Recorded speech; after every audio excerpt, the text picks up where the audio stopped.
आज की वीडियो में हम भगवान विष्णु और महर्षि भृगु के संबंध में एक ऐसी कथा लेकर आए हैं जिसका वर्णन पुराणों में भी मिलता है। अनादि काल से भक्त और भगवान का संबंध बहुत ही मधुर रहा है। कितने ही ऐसे भक्त इस धरातल पर हुए हैं जिनकी भक्ति ने उन्हें अमर कर दिया है, जैसे भक्तराज प्रहलाद, भक्त शिरोमणि मीरा, दैत्यराज बाली आदि। परंतु क्या आपने कभी ऐसे भक्त के बारे में सुना है जिसने भगवान के ऊपर ही लात का प्रहार कर दिया?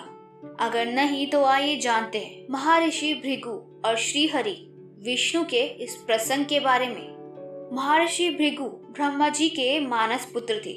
उनकी पत्नी का नाम ख्याति था, जो दक्ष की पुत्री थी। महर्षि भृगु सप्तऋषि मंडल के ऋषि हैं।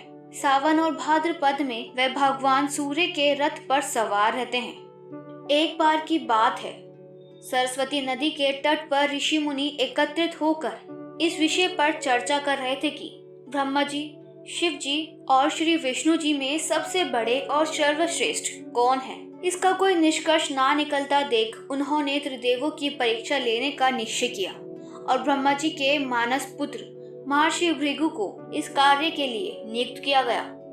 महर्षि भृगु सर्वप्रथम ब्रह्मा जी के पास गए। उन्होंने ना तो प्रणाम किया और ना ही उनकी स्तुति की। यह देख ब्रह्मा जी क्रोधित हो गए। क्रोध की अधिकता से उनका मुख लाल हो गया, आंखों में अंगारे दहलकाने लगी। लेकिन ये सोचकर कि उनके ये पुत्र हैं, उन्होंने हृदय में उठे क्रोध के आवेग को विवेक बुद्धि में दबा लिया। वहाँ से ऋषि भृगु कैलाश गए। देवादिदेव महादेव ने देखा कि भृगु आ रहे हैं तो वह प्रसन्न होकर अपने आसन से उठे और उनका आलिंगन करने के लिए भुजाएं फैला दी।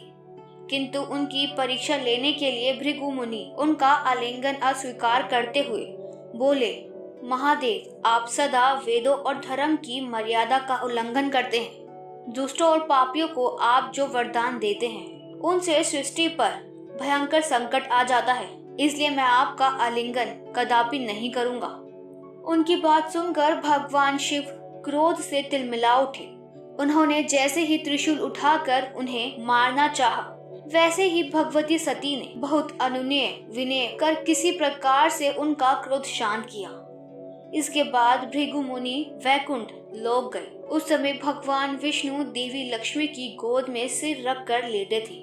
महर्षि भृगु ने जाते ही भगवान विष्णु की छाती पर तेज लात मारी। भक्त वत्सल्य भगवान विष्णु शीघ्र ही अपने आसन से उठ खड़े हुए और उन्हें प्रणाम करके उनके चरण सहलाते हुए बोले, भगवान, आपके पैर पर चोट तो नहीं लगी? कृपया इस आसन पर विश्राम कीजिए। भगवान, मुझे आपके शुभ आगमन का ज्ञान न था, इसलिए मैं आपका स्वागत नहीं कर सका। आपके चरणों का स्पर्श तीर्थों को पवित्र करने वाला है। आपके चरणों के स्पर्श से आज मैं धन्य हो गया।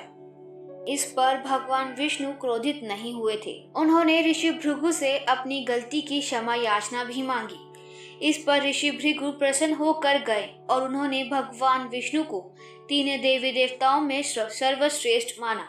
भगवान विष्णु का ये प्रेम व्यवहार देखकर महर्षि भृगु की आंखों से आंसू बहने लगे। उसके बाद वह ऋषि मुनियों के पास लौट गए और ब्रह्मा जी, शिव जी और श्री हरि विष्णु के यहाँ के सभी अनुभव विस्तार से कह बताया। उनके अनुभव सुनकर सभी ऋषि मुनि बड़े हैरान हुए और उनके सभी संदेह दूर हो गए। तभी से वे भगवान विष्णु को सर्वश्रेष्ठ मानकर उनकी पूजा अर्चना करने लगे।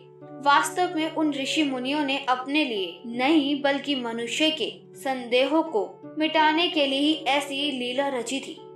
वीडियो पसंद आई तो इसे लाइक करें, चैनल को सब्सक्राइब करें और देखते रहें माइथोलॉजी मिस्ट्रीज।